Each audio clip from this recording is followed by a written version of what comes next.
Thank you everyone for being here this evening. I'm Roy Parlin. I'm running for Supervisor of El Dorado County, District 4. I grew up in Camino and Pollock Pines, raised my family in Shingle Springs, and because of that, I feel very connected to our county. And like most of you, I consider El Dorado County my home. That sense of place where we like to be after work, with our friends, with our families, our homes. And I feel very protective of our county because it is our home. And our Board of Supervisors has been making decisions lately that's been causing a lot of angst in our communities. And for example, those town center apartments. There were campaign promises made. I like to carry around these campaign promises by some of the supervisors for no land use changes. And that town center apartment, sure enough, needed a big land use change. It swapped some of our commercial land in the county we were told was very scarce. And yet the supervisors voted to switch it over to high density apartments in an area that is highly congested with traffic. I was approached, I've become a community advocate over the last several years in the county, and I was one of the people that joined the group to try and stop that switch of land use. That is where the big angst is in our county, that our Board of Supervisors often don't appear to be listening to the communities, and that's something that I really do. Is when a community is having an issue with a decision by the supervisors, I'll be approached, I join with that community, try to help them through the process to maybe overturn or overcome some of those decisions by the board that are causing us. Is the red one to stop? Thank you. Thank you, Lori. We'll have time for 2 questions.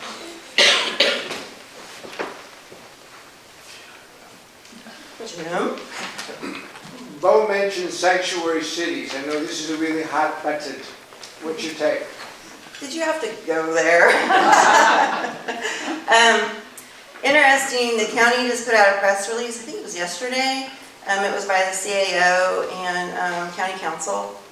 And I had stated at the State of Jefferson Candidate Forum that if our sheriff approached the Board of Supervisors, and I was supervisor, if the sheriff said, I need a resolution to keep our community, our county safe, I would support that.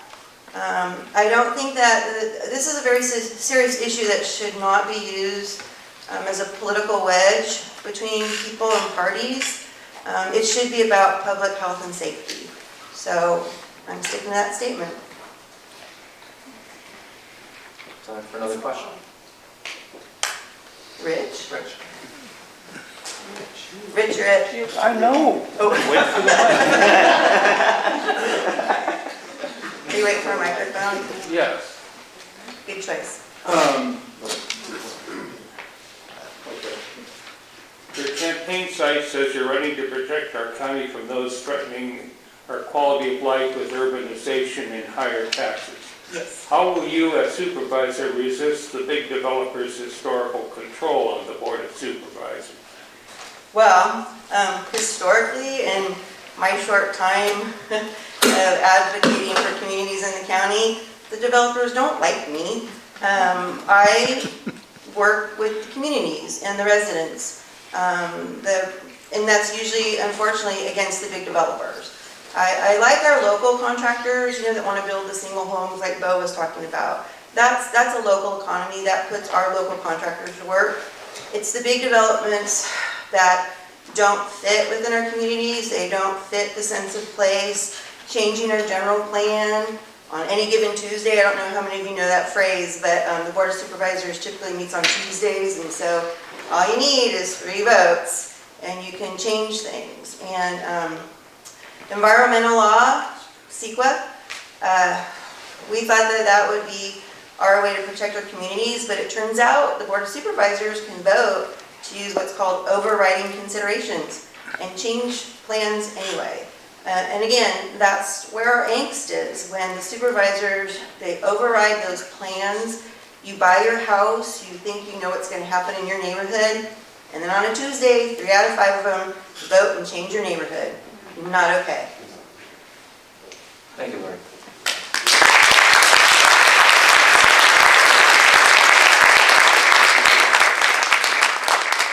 Next up tonight, we have Michael Rinaldi, our incumbent candidate for Board of Supervisors District 4. Thank you. First of all, I want to thank the committee for organizing this event tonight. I want to thank the Oak Ridge High School for providing the great venue. And most importantly, I want to thank you for taking a Friday evening after a beautiful day to come out here for this important event. And we deeply appreciate it. I think all the candidates would concur with that. Thank you for taking your time. So yes, I am Michael Rinaldi, your County District 4 Supervisor, Chair of the El Dorado County Board of Supervisors. I'm the chair of our county's Transportation Commission, and I'm vice chair of our water agency. I failed to mention my wife of 24 years who has stood beside me through this journey, and I so appreciate her support, not just tonight, but throughout this process. I'm very proud of her. Okay, so I have been an El Dorado County citizen for 34 years, all in the district that I serve. I love this county like many of you. I came here for and stay here for many of the same reasons that everyone else does. We love this place. And yeah, we have a lot of fights between us and a lot of disagreements, but I really do believe it's because at our core, we all feel very deeply for this county and we fight hard for it. But we must do that with civility and sensitivity to each other. And I've done that throughout my career, and I've done that as a sitting supervisor. You can go on websites and find out what some of us stand for. You can see some of our actions at the Board of Supervisors to know what we stand for. We need jobs. We need housing for people who live here and jobs for people who work here. I mean, we cannot sustain our economy if we are not able to occupy our business parks with advanced manufacturing. And to do that, we need moderately priced housing. If this county wants to remain rural, and we're going to be agriculture, recreation, and tourism, where do those people live? So when it comes to this issue of development, this is not about large subdivisions and large developers controlling our interests. If we're going to support this economy, if we're going to stay rural, this county has to start finding ways to provide housing that's affordable for people who work here. If you're in agriculture, recreation, and tourism, you're not living in a multi-million-dollar home. Thank you, Mr. Rinaldi. We'll have time for 2 questions.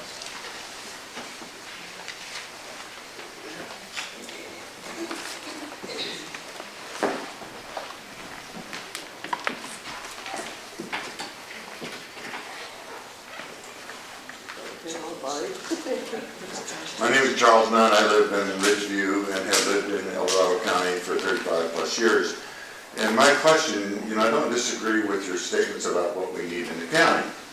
However, an individual I talked to that just bought a lot in the Ridgeview area, and this has been a couple of years ago now, and in a conversation with him, I learned that he is going to spend $80,000 for fees to the county before he even lays his foundation. My question is, how can the county expect affordable housing when they're charging fees like that to anyone who develops? And this was a single house. I don't have any idea what Serrano pays or someone like that. But I'm saying if an individual comes up here and buys a lot to build a house, how do you expect it to grow when you load fees onto a prospective homeowner like that? Thank you for the question. I think the simple answer is at that fee level, you can't do it. Certainly not a moderately priced housing. Excuse me, and the utilities were all there in the street. It was not like you had to bring them 200 yards back to his house. Yeah, you can't do that with a fee structure that way. Our county. How do you change that? Okay, so our county has 8 what's called mitigation fee zones, 8 of them, and each one of them has a slightly different fee structure. Many of those fee structures are a result of the market zone's proximity to Highway 50 and the costs that are assessed in order to maintain the level of service on Highway 50. Just recently, over the last 2 years, as part of my efforts on the Board of Supervisors, as you move further north in the county or further south in the county, those fees have come down because you can't do that. You can't have that fee. In the areas along the Highway 50 corridor where this county has already invested in infrastructure, water and sewer, those fees are high. They're very likely going to remain high. But there are places in this county, in fact our general plan, its very purpose. In fact, state law says make housing affordable to all levels of income. We're not doing that. We've been building McMansions and we've got fee structures that prohibit property owners from actually being able to exercise their property rights. So we've begun the process of right-sizing that. And we've done that, for example, in the North County, where the traffic impact mitigation fees have been reduced by 70% and 68%. That's a pretty significant drop. Now, I'm not sure exactly that location, and I'm not sure what TAS traffic zone you're in, but I'm guessing it's proximity to Highway 50 and the cost of keeping the level of service on Highway 50 has resulted in that. But there are places in this county where we can do that, and we've begun to do that. In fact, we've made some other changes that are very, very critical to housing that's affordable for folks. It has been this county's policy to charge a TIM fee on what's called a granny flat, a second dwelling unit. Second dwelling unit in 2002 was decided by the state legislature to be considered affordable housing.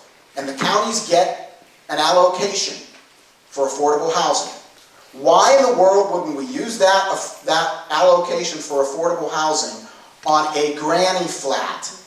Okay, so that was what the action was that I led by our Board of Supervisors, and we got that passed with a 4-1 vote.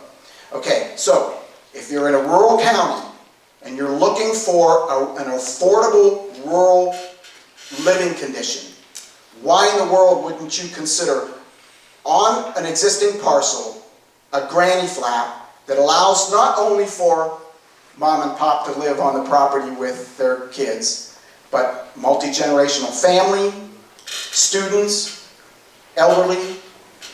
This has been really an important move in your county, and it's not well known. We've increased the size of the granny flat. One more question. Passed.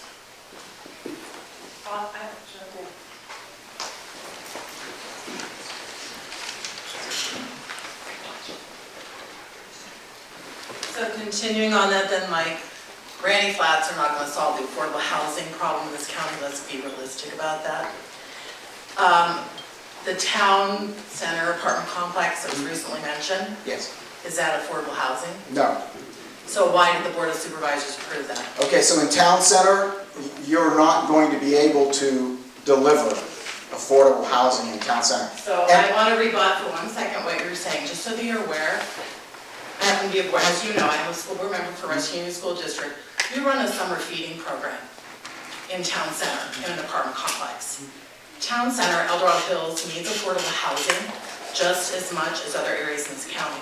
So this misperception that only wealthy people are going to need to move into and buy homes and live in El Dorado Hills is not correct. It is a huge summer feeding program. I'd invite you to come and take a look at the number of people to take advantage of that. At some point, one other question to tag on to that. So why we would approve apartments that are not affordable, and also by changing those TIM fees, we've seen our roads, those of us who live in rural areas like Rescue, who used to have asphalt roads, now have been degraded to DG roads among our main roads, and we pay substantially high permit fees as well. So, first of all, TIM fees can't be used on road maintenance. They're collected for a different purpose. And as for the town center, I don't disagree that there's not opportunities in El Dorado Hills for affordable housing. In fact, we need them everywhere. I'm saying the particular lot that was pursued by an applicant for the apartment complex was not likely a viable spot for affordable housing. That was my remark. And as for the price points for those apartments, while the economy changes. Before making that decision and participating in that decision, I met with executives from Blue Shield. Okay? Blue Shield, one of the biggest employers in El Dorado Hills. I had an audience with not only their IT director, but 2 of their HR directors for the site and for their call center. And my question to them is, at the anticipated price point for those apartments, could your employees afford them? And here's the answer I got. The answer from the IT director was somewhat predictable. They get a higher paid salary. They tend to be movers, location-wise, and they're not ready to buy and have a foundation and live in one spot. They want flexibility in their job. It was clearly in their price point, and it was 3 minutes from their location, 5 minutes from the rest of El Dorado Hills Business Park. The surprise question came from the HR director for the call center. We're talking about employees at a much, much lower price. Here's what she told me. She said, that business is in a cluster with Covered California and a handful of other like medical facilities that have call centers. They can't afford housing. Most of those employees live in Sacramento or West Sacramento. And they travel very, very far for their job. She said when you add the travel cost and the time away from their family, those price points are affordable for those employees. Now, I'm not talking about affordable housing like low and very low income. I'm talking about those that can support the middle class. And their answer, not mine, those executives told me they thought that was very helpful. It was 3 minutes from their building. Now remember, we're trying to attract jobs to the business park. If we don't provide housing affordable to all levels, like state law says, and again, I'm not talking about that specific location, we will not be able to fulfill that jobs goal.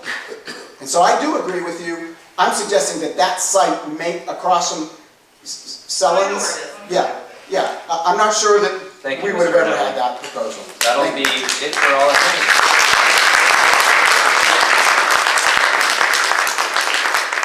So to conclude tonight, we'll have a minute from each candidate. Thank you again for coming tonight. I'm Lori Carlin. And I agree with Bo. It is on you to be informed. And we have an incumbent who made a lot of campaign promises. I carry him around with me. And he has a voting record. And I would say that a lot of his promises were not kept. And that has caused a lot of mistrust in our county and a lot of angst. And so I have been working the last, 6 or 7 years out with the communities and trying to get their voices heard. And as supervisor, I will continue to do that. I will listen to the communities. I will take action on behalf of the communities, not for the big developers. And so I really hope to have your support on that, and thank you again for coming out tonight.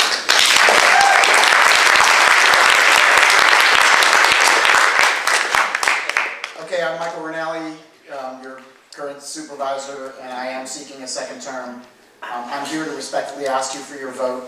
The job of county supervisor is very, very difficult. When you're a candidate, a lot of things can be said. When you're a sitting supervisor and you swear to follow the Constitution of the state, and our local laws, you find yourself very conflicted in some very, very difficult and unpopular decisions. I'm very proud of my track record. I'm conflicted by many of the decisions that I've made, but I am proud to have represented the district for this period, and I hope and expect to have your support, and I really encourage you to engage me if you have questions. I'll stay here tonight as long as necessary.